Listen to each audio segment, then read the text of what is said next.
So September 7th, 2004, we were doing a patrol along with um, another company. My company was weapons company. I was part of a team called CAT, which stood for Combined Anti-Armor Team. And on this particular day, a sequence of events happened. One of them was we were doing a patrol, and on one of the patrols, we were going down this particular highway, which was off the Cloverleaf, which is in Fallujah. And as we were going that way, we got called to an improvised explosive device that had set off, that hit a convoy that was carrying Marines and Iraqi National Guard. And so we were the closest patrol that was out there to them. The group that got hit did not have a corpsman, so they needed medical assistance right away. So as we decided to change our route and head towards that way. As we were going down towards that way, we see there was another explosion that happened, and then we hear over the radio that we need a corpsman. So we were supposed to head down to assist with an improvised explosive device, but then another group of Marines who took our patrol also got hit. So we were literally like a mile away. We went back and I went to go assist with them. So we turned around real quick. We head over there, and what happened is that when we came to the scene, there was a Humvee that was pretty banged up from the IED. The passenger door was gone, and the window of the Humvee was broken, and there was damage to the inside. But along with that, there were 3 casualties.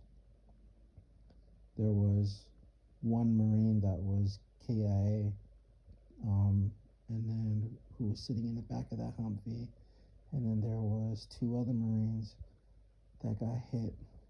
One of them was the gunner that was up in the turret. The back of his legs and the back of his buttocks was gone. There was severe bleeding and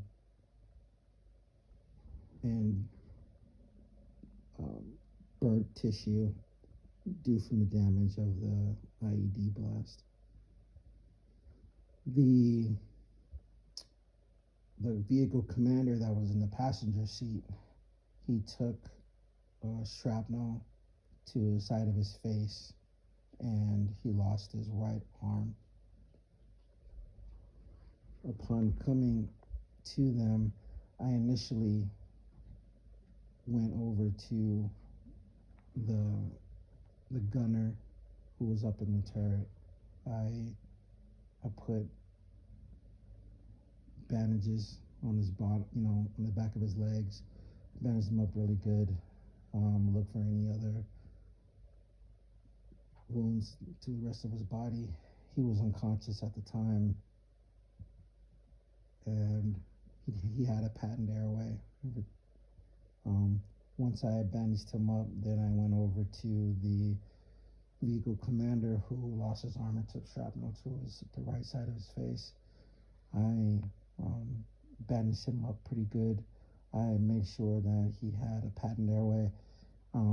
Because there was trauma to his jaw, he had some swelling to his tongue. So what I did was I put a safety pin through his bottom lip through his tongue to keep it open. And then I also put a tourniquet on his right arm and put a bandage over the stump where where the other half of his arm used to be. Then we called in a medevac and waited for them to arrive, and then we went on our way. Now, as we were heading back to go to the initial blast, we went over to, we found out that convoy was taking excessive small arms fire from this building that was across the way. So they were pinned down.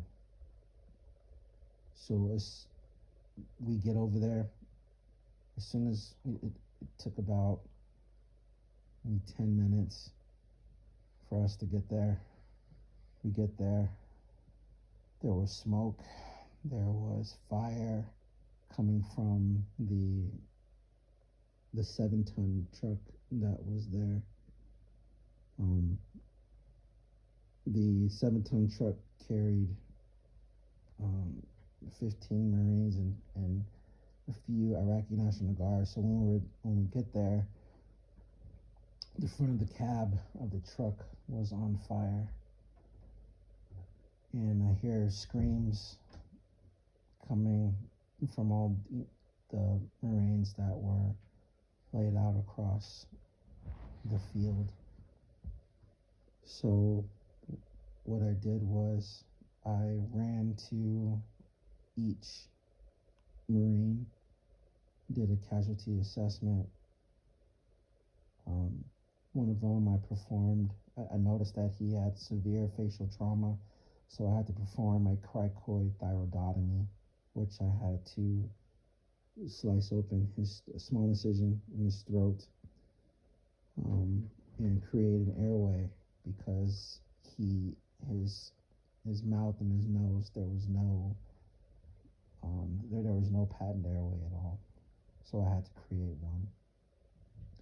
Then once I assessed that he was stable, I moved on to the next Marine. Then I noticed that the Marine he was shot in the chest, and he had a sucking chest wound, and he had what was called a paradoxal motion, where one side of the chest would rise, the other one would not rise. So what we needed to do was I did a needle thoracentesis, which is when you put a needle into the upper chest area to alleviate the air pressure that helped collapse the lung. Then once that was done, and the patient I saw was stable, then I moved on to another Marine. This Marine had severe burns all over his body, 2nd and 3rd degree burns. There wasn't really a whole lot I could do for him other than bandage him, put Silvadene on the burns that he had throughout his body. I knew that he was going to pass in time, but I needed to be with him and to let him know that everything's going to be okay. And once I made sure that he was okay, I needed to move on because there were so many other Marines that I needed to get to. There was another Marine I went to where I had to do a venous cut down. That is a very invasive procedure where you have to cut down through the muscle and look for a good vein to insert an IV in because I knew this guy needed fluids badly. Um, Without the fluids, he wasn't gonna he wasn't gonna make it. Um, there was another Marine that I got to where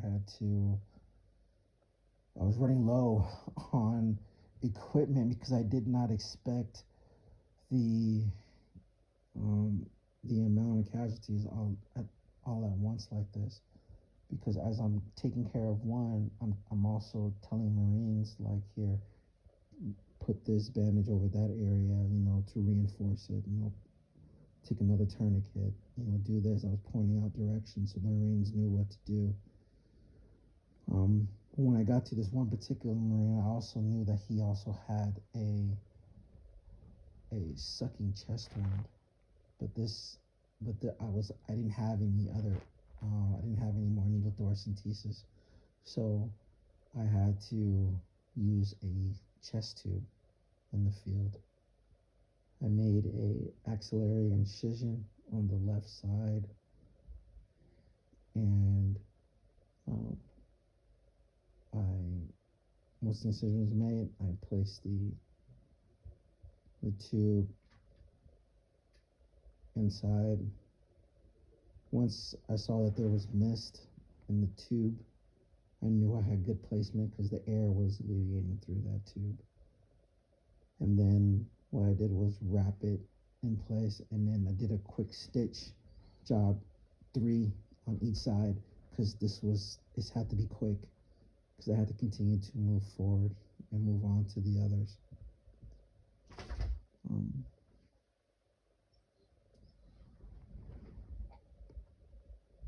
and then after going through most of these severe casualties,